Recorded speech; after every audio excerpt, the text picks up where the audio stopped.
So how are you doing, Leo? I'm good, very good. Awesome. And how's working from home going for you? Going well.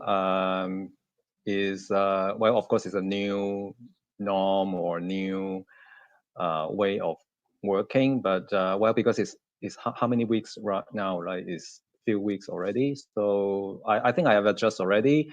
Maybe the bad thing is like maybe I had a hard time to go back to the physical office, so maybe you have to adjust again. So, but I miss my colleague. It's Oh, different, right? Because especially like the team meeting, because in the team meeting, like the virtual meeting is like you cannot see people's face, even though they turn on the webcam, but it's different than like you see them like in the meeting room, right? So somehow I miss them, yeah, to see them in person. Yeah, that's the part. oh, my friend, we better get used to it because seems like this is going to be the new norm, right?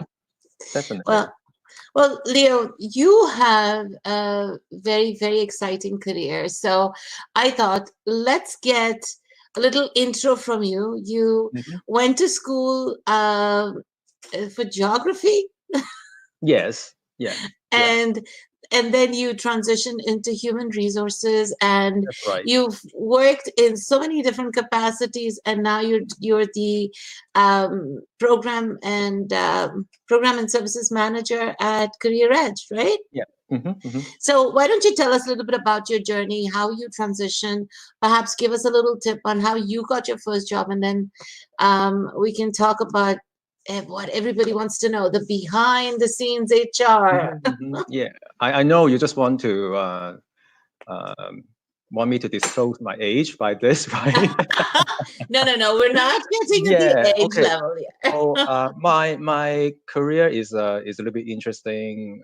Yes, because I came to Canada when I was about 18 from Hong Kong. So that's why I still have accent. Okay.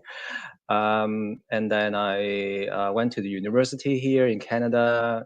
Um, I graduated from a social science degree, like geography. So, but after the graduation, of course, it's like, okay, what could I do, right? Either I could be a teacher or like because there's no very specific like career direction. It's different than like if you're a professional, if you study accounting, lawyer, of course, like this very straightforward, right? But and then I realized the with the social science degree, it doesn't really help much on the job search. So at that time, I just did whatever, and I was connected by the recruitment agency. So it's like a temp agency. So I work like some admin stuff, and then I was working in one of the company. They do custom brokerage. Like they have some goods, Canada and US, like cross the border. So they're doing that kind of brokerage business. So I was something like the admin and customer service.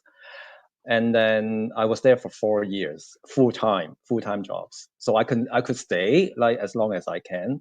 Is a not a small size company. But one day I was just wondering, like, okay, could I do this job like forever? There's not much career advancement.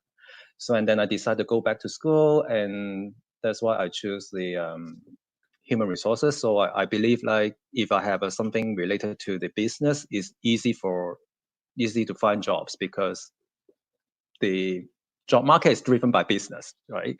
So I spent 1 year to finish the certificate, and then I work in some short-term assignment, like in HR. And then because I didn't have much work experience, even though like I didn't have much HR experience, so it's really difficult for me like to find a job in human resources.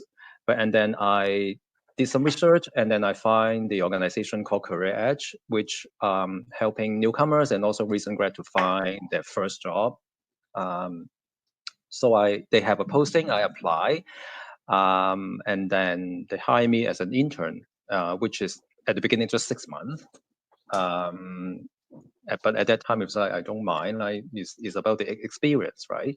So after 6 months, they extend my contract to another 6 months, and then after a year, they hire me full time. So since then, I working there, yeah, until now, and I get like recruitment experience. I get HR experience, and also, of course, like Courage is a small organization. I always have to put like a different hat, so which is a good thing, like because I grow my skill sets. That's where This I'm is now. this is amazing. So yesterday we had Sally as a speaker, and I know you know Sally as Yeah. well.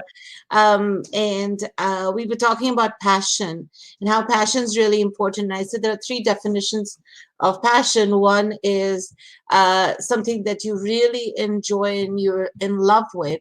Another, you're so good at it that it just takes over. And the third one is the passion that chooses you. That and you just have to do it because that's it. That's the best Hmm. thing that you can do.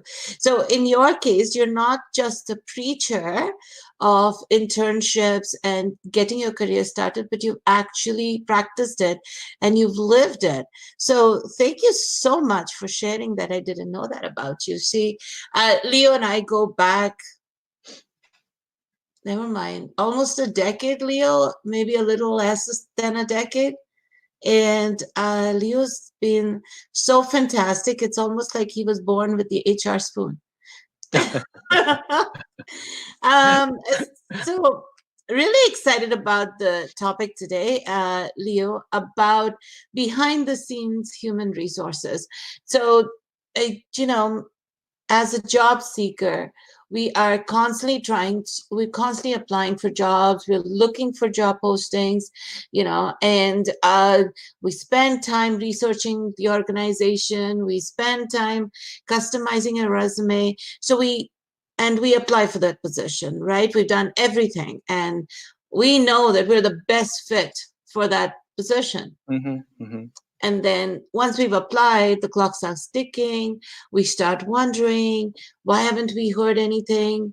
Um, so I thought, you know, let's ask you. You work for a social enterprise that helps newcomers, that helps interns, and you work with a lot of large organizations, almost in the capacity of a recruiter. So what happens from the time that uh, we start creating our resume to the time that it reaches the hiring manager? So let's talk about the application stage. Yeah. So I realized so many job seekers, they spend well, of course, a lot of time on cover letter and resume. So I think there's so many help like in the market, right? But at the same time, I realized like many job seekers, they don't understand like the what HR role like behind the scene. And but I think it's good to know that on the background as well. Then maybe that increase the chance like you get the next opportunities. And most of the time I got so many questions about the ATS, like which is the application tracking systems, because many people they heard of it but they don't actually know what it is, but they just know, okay, I apply for postings, then I submit the application. So that's what they understand. So ATS to the HR is that because they capture a lot of informations, so which is useful for the analytics behind the scene. I think many people heard about the ATS, like they some of the organization, they have some functions like they can use the keyword search, like for one posting there's so many applications, so you cannot, like we are just human, right? So we cannot um, review every single application. So what the tools that HR they can have is the keyword search. So they scan all the resumes with the keyword. So only those show up on the search, then they will be reviewed, right? So that's why it's very important that you always put the keywords on your resume to be screened in. And the other thing, many people, they don't pay attention is like, especially for the newcomers to Canada. I understand you have your name, like ethical name. I have my Chinese name too, but I prefer to use Leo. So I understand that part, right? But I find that from experience, some candidate, you have to make a choice. Like, okay, I prefer to use one name, so you just keep using it. Because I see many people like when they register on the ATS, so they use one name. Okay, for example, I use Leo, and then when they upload their resume, they put their other name. Maybe for me it's like Len, or like then when the HR, when they do the screening, and then they send the, for example, they send the resume to the hiring managers, and then they try to find you again, like in the system, but that it doesn't match, right? Sometimes the name, so maybe that lost the opportunities, because like who is going to find out like who that resume is, right? So sometimes maybe get lost or fall into the crack. So make sure like you apply on the ATS, like the resume, and then the account you register on your profile, please be consistent. That's So a little trick. Yeah. this is so interesting and such an important piece of information. So applicant tracking system is something that confuses the best of us, right? And many people tell us, and many job seekers, regardless of where they're from, they tell me that, does it help to capture all the keywords? We just copy and paste the job posting in a really, really tiny font in white color. Now this way the applicant tracking system can pick the keyword. So that's a no-no, because your resume is really going to be screened. But on the other hand, what you just brought up about name, and that happens even at the college, where students prefer to be called one particular name, but they're known, their birth name, their legal name is something else.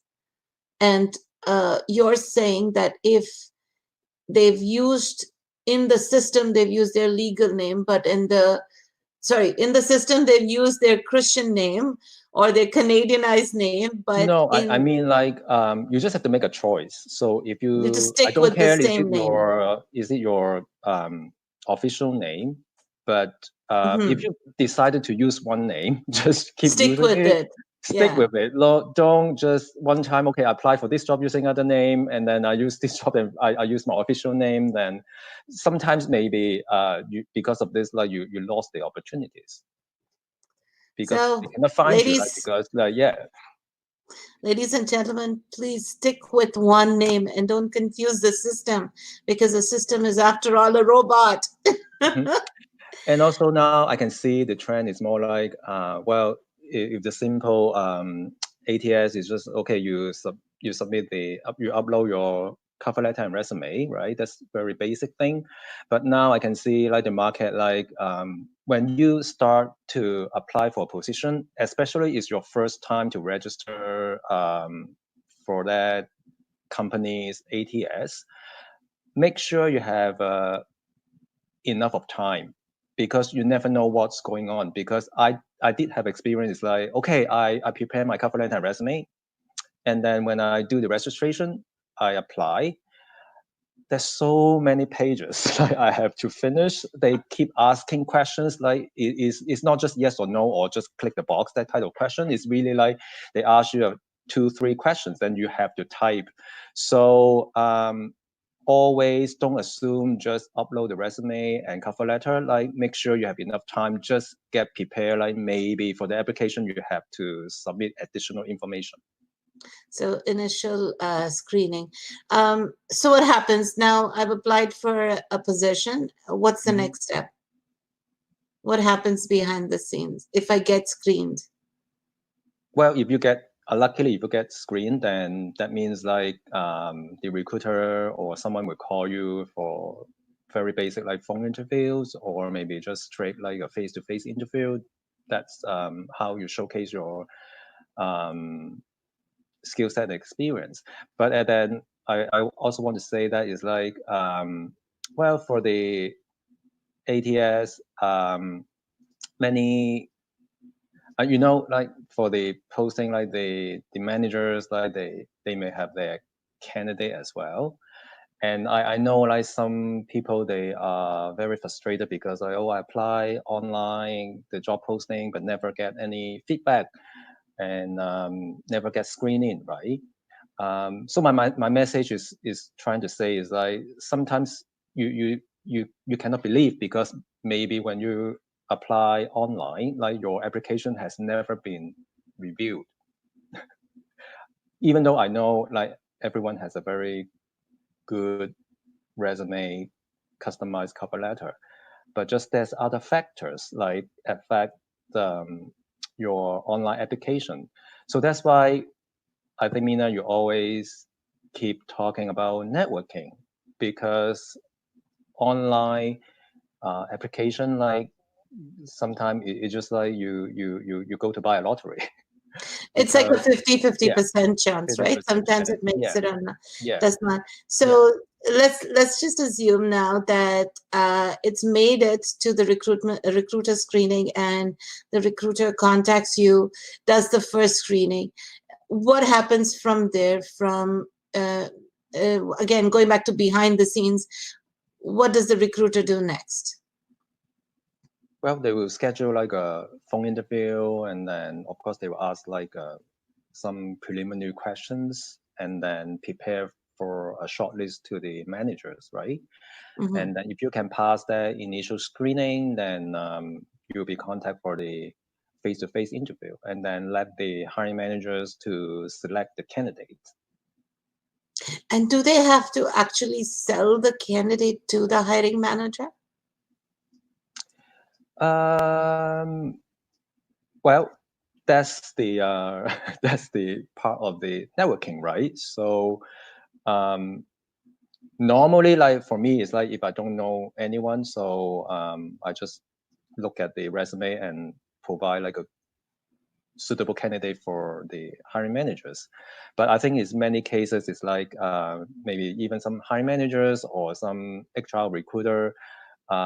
It's not just like they promote the posting online, like they don't just post it and then just let the people apply. But there's so many events they go, they will build the pipeline.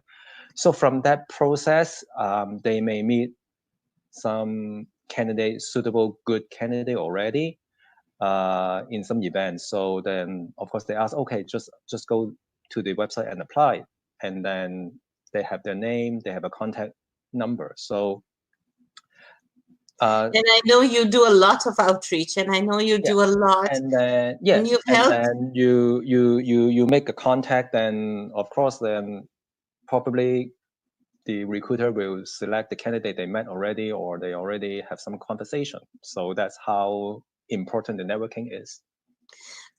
That's fantastic. Yeah.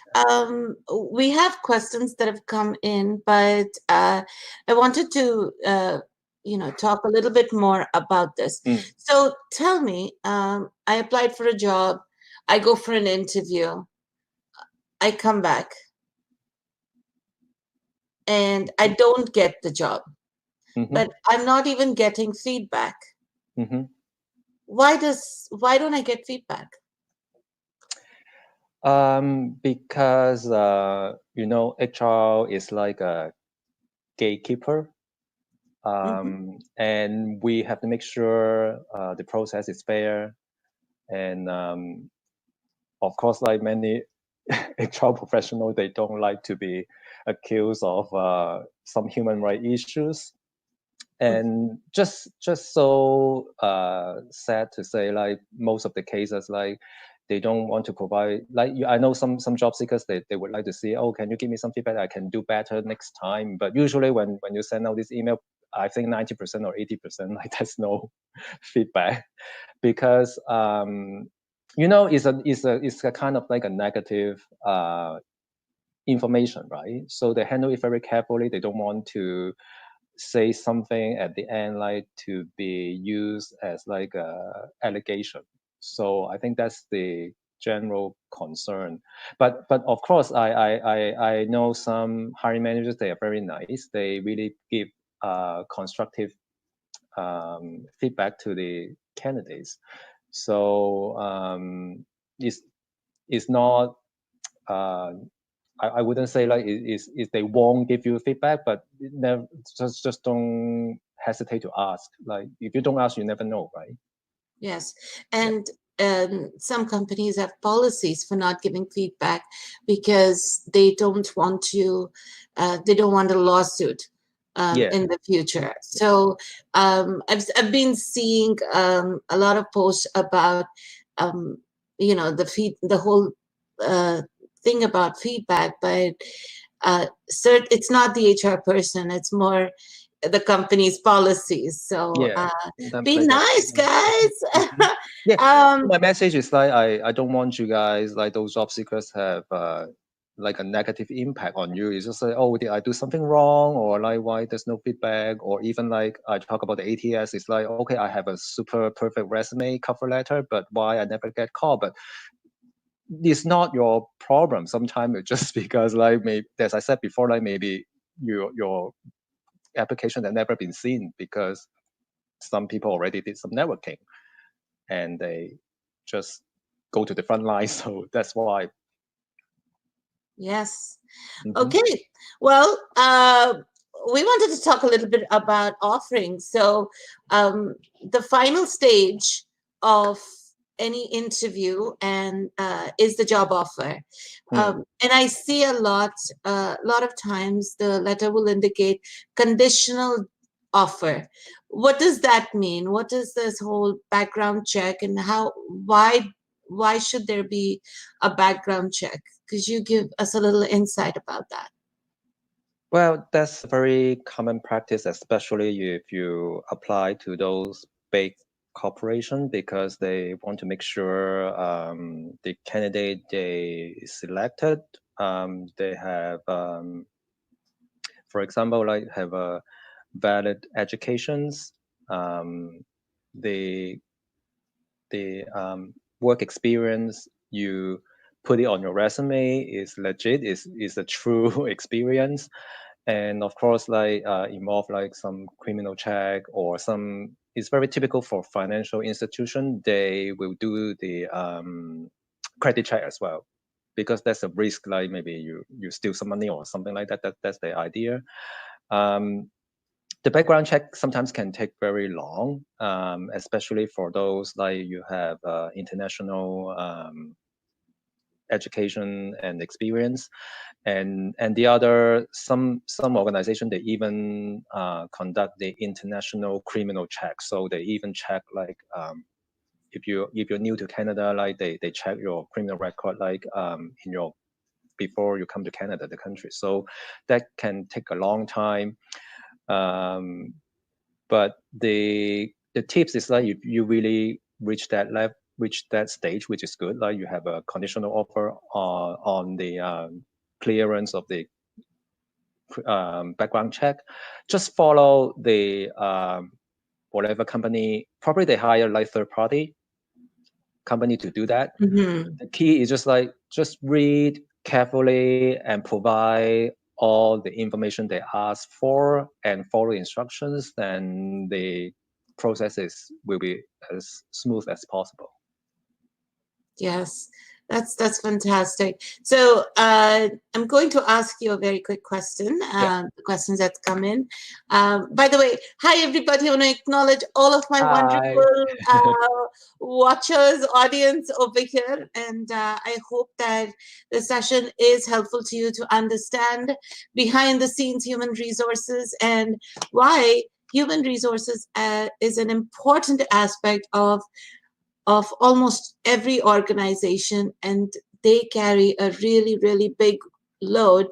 They're not trying to avoid you. It's just they're not It's just not physically possible to give you everything that you're looking for or all the answers you're looking for. So I have a question from Prem. Prem wants to know, and you would be the best person to answer this.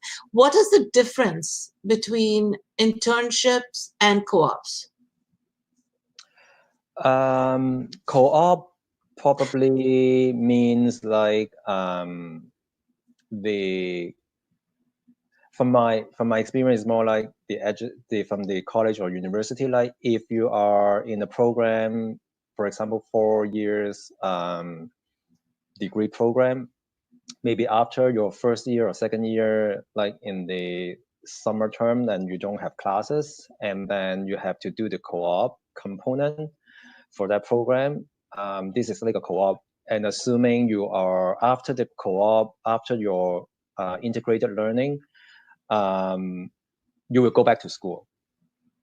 Yes. Yeah. So yes, and it could be paid or unpaid, right? Pay or unpaid, but well, if career edge, like the internship is more for the people they graduate already and then they're ready to launch their career. So that can be, they assume like if you complete this form of internship and you don't have a plan to go back to school, but you just want to build your career. Awesome. Thank you so much, Prem. I hope that answered your question. Now, going into what you do and Career Edge does, you help a lot of new graduates, international students, newcomers to get their first Canadian job so that their career started. These are all paid internships that you help them with. Yeah. Right. What would be very quickly, because we're 7:28.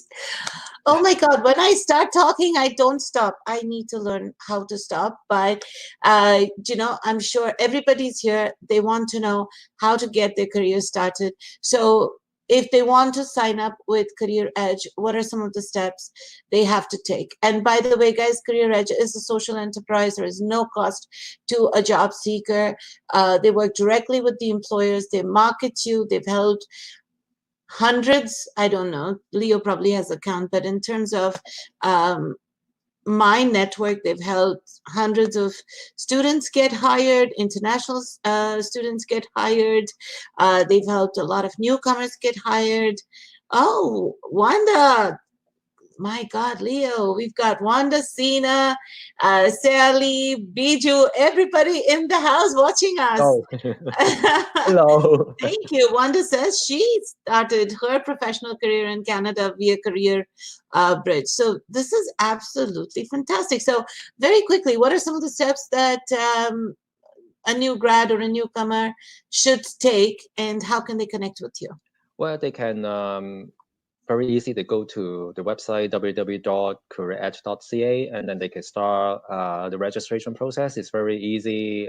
You just have to provide some basic information, your name, your email address, and then upload your resume, and then and answer some questions like regarding the eligibility criteria. If you fit all the boxes, then you can finish the registration, and then you can apply to the position on Career Edge posting board. I talk about the ATS, like sometimes your application never been seen or never been reviewed, but for Career Edge, because the organization they partner with, they will review the application for sure. Could you name some of the organizations that you guys partner with? I know, but just for the benefit of our audience. For the big financial institution is like RBC, TD, and Scotia, and we also partner with municipalities like City of Markham, City of Brampton, and also TTC and Rogers. We have Bell, we have OLG as well. Manulife, they are very supportive to our program, and they provide like an exclusive posting to us. So it's something like a secret way to get into the big organization and then to build your career inside the organization. And you've recently helped two of our participants get into, I think one was RBC and one was Manulife. So thank you Yeah. so much for that. Well, we are out of time. And as I said, when I start talking, I don't know when to stop. Oh, there is a question that's come up. Okay, last question Yeah. for you, and then we will close. So, yes, we're doing well, Tanuja. What are the inputs you will be able to provide to a candidate who wants to switch a career into HR, have an extensive experience in banking or any other industry? So, Well, it's, career it's changer. important. It's important to have like an education, like a certificate, because HR, like they have an association and they have some regulations as well. And I talk about the human right pieces, like you have to know, because it's because Canada, they have a human right code. So that's the thing you have to learn about. And also we have health and safety, like that's another education piece you have to know. So I would recommend, like if you can take some courses. If you cannot do full time, you can do part time at night, or something like that. Once you have the education, then you can start to look for opportunities. But of course, like from my experience, the first related experience is difficult. But do more networking, join the HR association. They do have a lot of events. Like even though in the current circumstances, they may not have many events right now, but it's very useful. Like you connect to the professional organization. Fantastic. And my 2 cents, how I got into HR, I started in recruitment and selection, started working for a recruitment agency, Yeah. and I wanted to know how HR people think. And yeah, I was working full time, so obviously I couldn't go to school full time. So I started doing part time courses at Sheridan College, did evening classes, 2 courses per semester, and was able to complete it. Yes, took me a little longer than others, but did I use any of those? The book is very different to real life. So, I would highly recommend, if you're planning to go into human resources, first understand the whole package of what human resource is all about. Pick the specialization and learn more about it. Of course, if you want to do a full career in human resources and you want to grow within it, you'll need your CHRP, CHRL, and they'll come up with something else as well. Now, for anybody, I know that some have asked me if the recording is available. Of course, the recording is available. We posted on my profile on Destination CEO's page. Please feel free to check it out. We also have it running live on YouTube. So if you're unable to see it over here, and you know that 7 o'clock every evening until May 4th, we are coming live on LinkedIn. We are always streaming on YouTube. So for all the people that are interested, please subscribe to our YouTube channel, which is at Destination CEO. And how to get in touch with Leo? Well, Leo's tagged on this position, on this posting, and yeah, just type in Leo Luke Career Edge and you'll be able to find him. Definitely, make sure when you connect with him, you say a little bit about yourself and something about this class that he's hosting, this show. Oh my God, Leo, you look so gorgeous with your long hair. Leo and I were just talking about how our hair is all over the place and we need haircuts. Everyone has a long hair right now, I guess. That's the new norm, and as we are moving forward, this is going to be a new norm. So you know how to connect, you know whom to connect. Career Edge is fantastic. Leo's absolutely fantastic. He helps a lot of people. So any questions you guys have, please reach out to Leo. And remember, if you have not signed up for our May 4th event, we are almost sold out. Actually, we are sold out. It is a free networking event. We are sold out. I have purchased 30 more seats. So if you are seriously interested, please make sure you sign up. Or if you miss it and you are not able to get one of the seats, you will be able to watch it live streaming on YouTube. The only difference is with our Zoom link, you'll be able to network, you'll be able to ask questions, you'll be able to interact with our speakers. With YouTube, you will only be able to watch it. And finally, before I go, Leo, a few takeaways for your guest today. Well, a couple of tangibles very quickly, about ATS system, two about I think just be very positive, like in the job search. That's why I try to make a message to you guys. It's like you have a good resume, you have a good cover letter, doesn't mean like you're not good. Like just because of some other factors, like the application is not be reviewed. So networking is very important. So, but I'm not saying like don't stop applying online, because it's still opportunities, right? But do more networking, get to know the people, then your application is at the front line. Thank you so much, Leo. Really appreciate your time this evening. And here. remember, we don't talk negative stuff. We only talk about positivity, because there's enough negativity in the world. We know that job search before and now is still the same. The only difference right now is that the positions may be a little lesser. Positions have definitely changed based on the new norm, and salaries have come down. But besides that, once again, applications, networking, research, being out there, being visible, because if you're not visible, you're invisible. And if you're invisible, we can find you. So don't do that to your employer, your future employer. Be out there, market, and join us on May 4th. Oh, before I go, tomorrow, I have another really exciting speaker.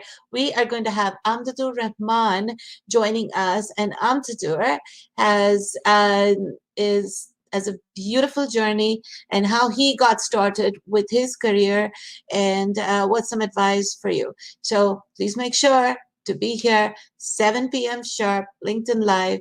Follow me so you can get an alert. Take care. Have a wonderful night. Thank you again. Good night. Take care, everyone. Okay, bye. Bye.